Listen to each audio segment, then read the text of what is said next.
My brother texted me, "Your son isn't coming to Disney with us. Our kids saved their birthday money, yours didn't earn this trip." My son works at a grocery store for $8 an hour and saves everything he can. I replied, "You're right." Then I booked a $15,000 private VIP Disney tour. My brother's text came in while I was sitting in my cab at a red light, watching sweat run down my coffee cup. "Your son can't come to Disney with us." I thought I'd read it wrong. The light turned green. Horns started up behind me, and I still sat there, staring at my phone until the guy in the BMW laid on his horn long enough to snap me out of it. I pulled over at the next gas station, put the car in park, and opened the message. "Mark, your son can't come to Disney with us. Our kids saved their birthday money. Yours didn't earn this." I read it 3 times. The words blurred, then sharpened again. Our kids. Yours. I looked up through the windshield. Late afternoon, Miami sun. Strip mall. Palm trees. Someone arguing with a pump that wouldn't take their card. Normal stuff. And here I was getting told my kid didn't earn a trip he'd already been dreaming about. My hands started to shake. Not from caffeine. From that hot, tight feeling that hits you right before you either lose it or lock it all down. I didn't lose it. Not yet. I'm Liam, 39, taxi driver in Miami. Divorced, 1 kid, Daniel, 16. We rent a small 2-bedroom in Little Havana that always smells like somebody's frying onions, even if it's not us. I've been the responsible one in my family since I was maybe 20. My parents live up in Orlando on my dad's half-failed contractor pension. My brother Mark is 37, suburban hero with a marketing job, a minivan, and 2 kids who never seem to wear the same outfit twice. And me? I work nights. I work weekends. And my car's transmission sounds like a smoker climbing stairs. Somehow, I'm still the one everybody calls when something needs to be covered. Just this once. Just this once has looked like $600 to keep my parents' lights on last summer. $1,200 toward Mark's property tax surprise in March. Another $300 here, $100 there for kids' activities that always somehow meant my niece's private soccer camp, not my son's anything. A few years back, they even convinced me to open a family emergency savings account. "We'll all contribute," my mom had said. Hand over her heart like it was a pledge so no one has to drown alone. Spoiler, only one person actually contributed. I'd been putting in $200 to $300 a month whenever I could, watching it creep up past 10 grand, then 12, then 18. My mom tossed in $50 once. Mark never put in a penny. They still called it our cushion.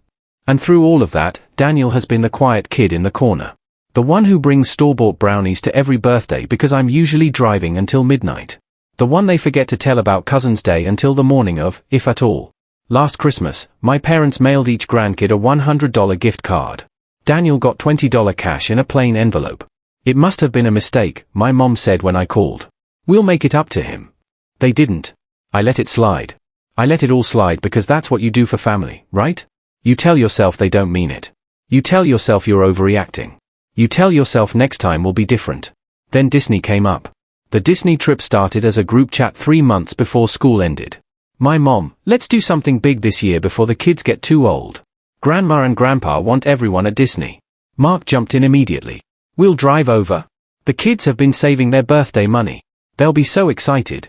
My sister-in-law sent a string of castle emojis. My dad sent a thumbs up. Classic. I hesitated. Gas. Hotel. Food. Tickets. A day off work where I'd earn nothing. I did the math in my head like I always do. "Dad, we can't afford Disney," Daniel had whispered that night, like saying it out loud would make it more true. "We'll figure something out," I told him, because he'd never asked for much. And the way his eyes lit up at the idea of riding Space Mountain with his cousins burned into my brain. So Daniel did what Mark's kids were supposedly doing. He started saving. He got a part-time job bagging groceries at the store 6 blocks from our apartment. Florida doesn't care much about 16-year-olds, so $8 an hour it was. He worked evenings and weekends, came home smelling like raw meat and floor cleaner, and put almost every dollar into an old cigar tin on his dresser. "Take some for yourself," I kept telling him. He said. "I'm buying something I actually want." Once a week, we'd count the money. 20s smoothed out and stacked. 5s lined up, coins dumped into an old pickle jar. After 2 months, he'd saved $530. Barely enough for a ticket, and maybe 1 day of food. I picked up extra airport runs, worked later. The family emergency fund stared at me every time I opened my banking app. $18,372.41 and change. I thought about using it. That's what it was for, right? Then my dad called. Liam, listen, he said, voice already in that tone I recognized, the one that meant he'd practiced the speech. Your brother's kids have really sacrificed for this trip. They've saved everything. Mark and Lisa are so proud. I could practically hear the halo over their heads. That's great, I said. And it was, if it was true. There's just one thing, he continued. We need everyone to cover their share of the rental house. Since you're single, we thought you could take the extra room cost. It comes out to about $1,700 for the week. That's nothing compared to what Mark's kids have done. I looked at my account balance. Rent due next week. Insurance, gas, food. I can't do $1,700, I said. I told Mom I can maybe do $300 or $400 total. Silence. Then the sigh, the disappointed dad exhale I'd been hearing since I was 12. Well, he said, Mark's already booked the house. We can't leave them holding the bag. And like a complete idiot, I caved. I transferred $800 to Mark. Half of what he wanted, twice what I could safely spare. Thanks, man, he texted. You're a lifesaver. I figured that was it. Painful, but done. Daniel and I would sleep on a pull-out or an air mattress. We'd make it work like we always did. Then came the afternoon in my cab, the red light, and Mark's text. Your son can't come to Disney with us. Our kids saved their birthday money. Yours didn't earn this. The words burned. I could have ignored it.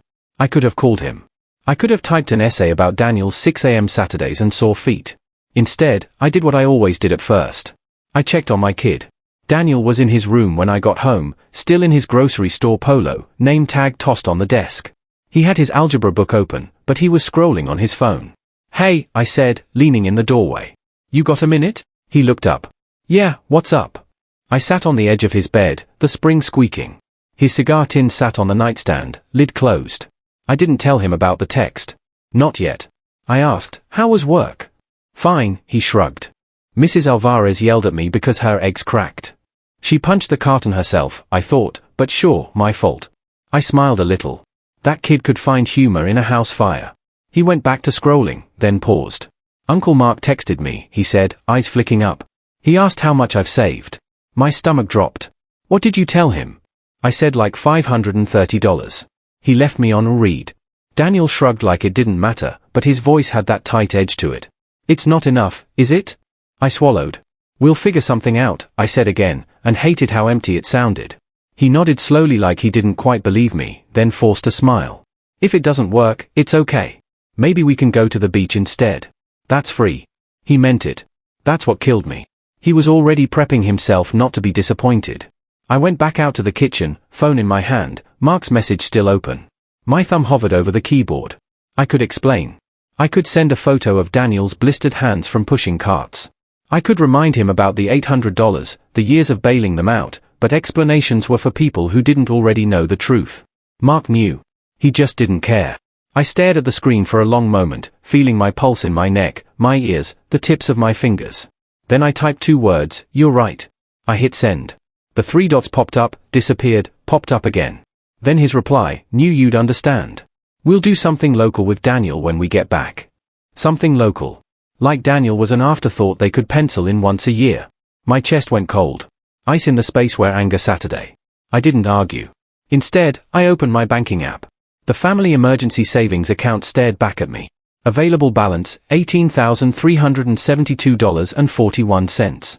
Underneath it, 3 names on the account, Liam O'Connor, Patrick O'Connor, Maureen O'Connor. My name first, their name second, my money almost entirely. I'd been feeding that account for 3 years, overtime. Tips. Side airport runs. While Mark took his kids on ski trips and posted photos of family first under pictures of matching pajamas, I thought about the passes my parents bought for his kids earlier that year when Universal had a promotion. My mom complaining she was so broke while handing them VIP lanyards. I thought about Daniel's $20 envelope. I thought about his face just now, trying to protect me from feeling guilty about Disney. They'd made their choice. I was about to make mine. I called the bank right then, the way normal people call friends. Thanks for calling SunSouth Credit Union. This is Carla. How can I help you? Hi, I said. I need to remove co-owners from a savings account. There were questions, security checks, on-hold music. I sat at our wobbly kitchen table, staring at the little crumb-filled grooves in the wood, listening to smooth jazz and the hum of the freezer. Carla came back. Okay, Mr. O'Connor, I see the account. Since you're the primary, you can close it or transfer the funds today. Primary. Not backup. Not extra primary. Let's go with closing it, I said. My voice sounded weirdly calm. Transfer the balance into my checking. Just to confirm, she said, reading back the numbers. Yeah, I said. All of it. 3 minutes later, a notification pinged. Deposit, $18,372.41. The family account vanished from my screen. Just like that. My thumb hovered over the apps again. My brain whispered all the old lines. This is drastic. You're overreacting. They'll be furious. Maybe it really was about the kids' savings. Then I remembered Mark's text. Our kids saved. Yours didn't earn this. I opened another app. The one with a blue castle icon. I had never booked anything that expensive in my life. Hotels? Sure. A cheap cruise once with my ex-wife years ago, back when we were still pretending we liked each other. But this? Walt Disney World VIP Tour inquiry. The website had a red 7 hours minimum, personalized itinerary, front-of-line access, private guide starting at $700 per hour, varies by season. I did the math the way my brother had done earlier. 7 hours times, it didn't matter. We needed more than 7. I selected 10 hours. Chose a day that overlapped exactly with Mark's trip.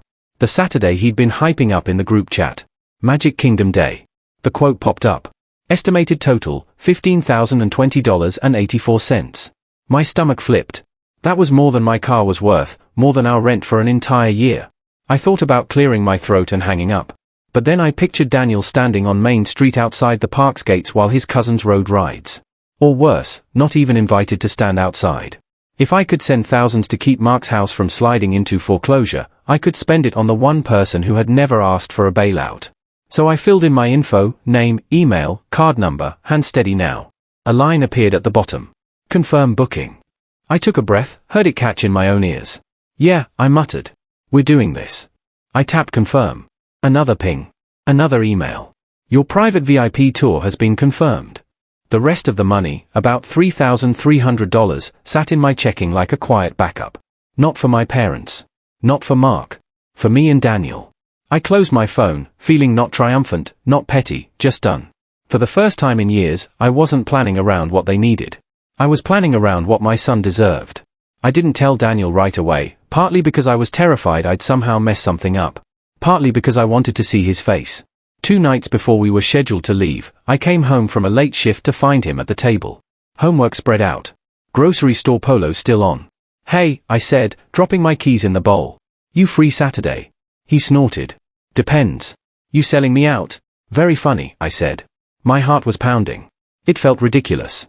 I was thinking if you're not too busy not earning things, maybe we could go somewhere. He froze halfway through a math problem. What? I pulled an envelope from my backpack. Printed confirmation. Park tickets.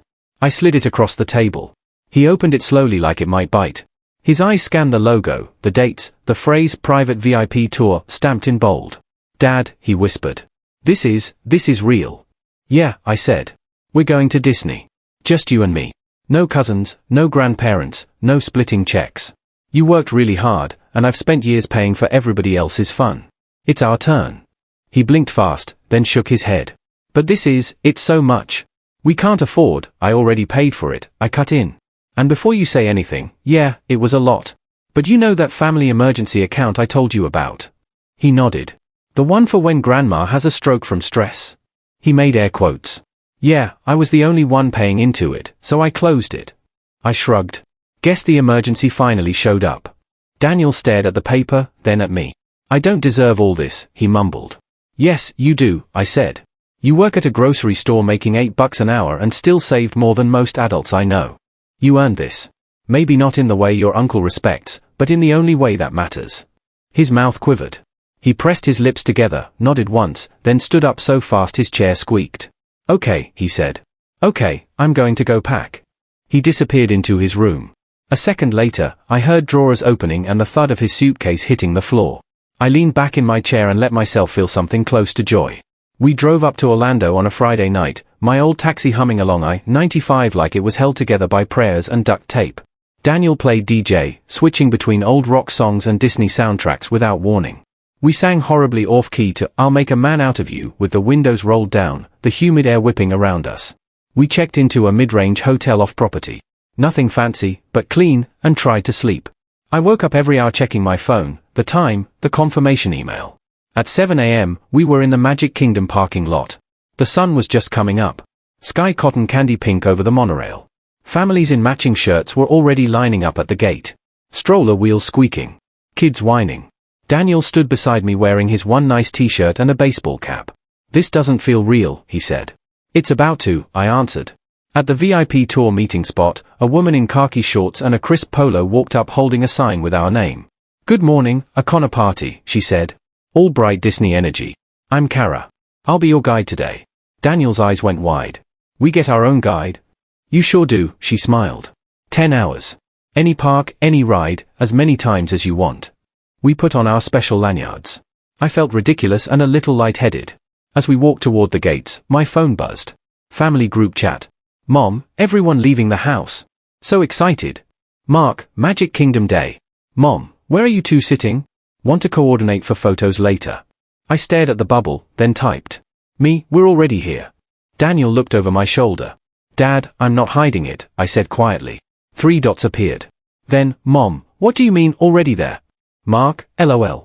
Parking." I took a photo. Daniel and me. Kara in the background. The gate's right behind us. I sent it to the chat. Me, inside. No one responded for a full minute. Kara gently steered us toward the entrance. "Ready to go in?" she asked. "Yeah," Daniel breathed.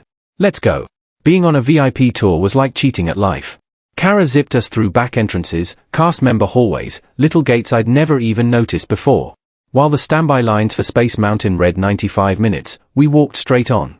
Daniel screamed through every drop of Splash Mountain, arms up, water soaking his shirt. We rode Big Thunder 3 times in a row just because we could. Every time I glanced at the regular lines, kids shifting from foot to foot, parents trying to keep it together in the heat, I felt a mix of guilt and something that felt a quiet sense of relief. At 11 a.m., my phone buzzed again. A photo from my mom. Mark's family at the park entrance, kids holding their tickets, my parents smiling stiffly behind them. "Mom, here. Where are you guys?" Kara pointed at Main Street.